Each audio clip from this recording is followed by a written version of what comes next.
Trey, who is this workshop for? This workshop is for whoever is in the room.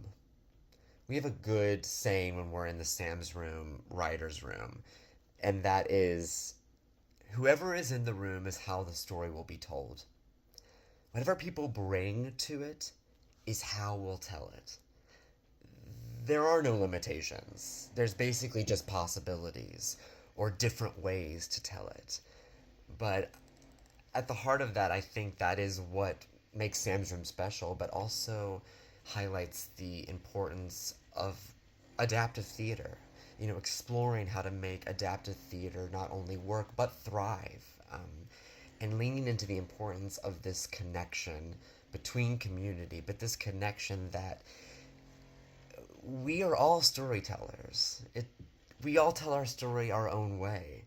So there is no story cannot be told. Story can always be told. It's the how that we can kind of explore together. And yes, there will be challenges in that.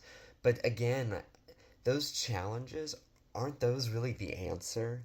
The challenges are what make the journey unique and special and make us think, well, how do we circumvent that challenge? How is that not a challenge? How is that simply just the next beat in this storytelling journey that we're taking?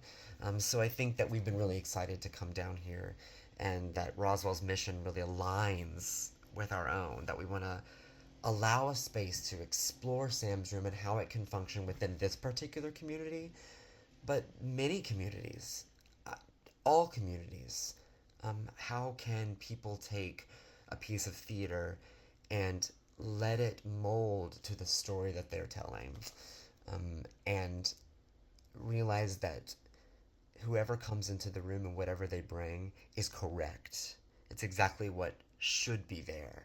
So I hope people will come in knowing that whatever they're bringing in, it's already more than enough. Like, it's already so exciting. We just want to tap into that and how we can all be creative together, regardless of where we come from or how we enter the room.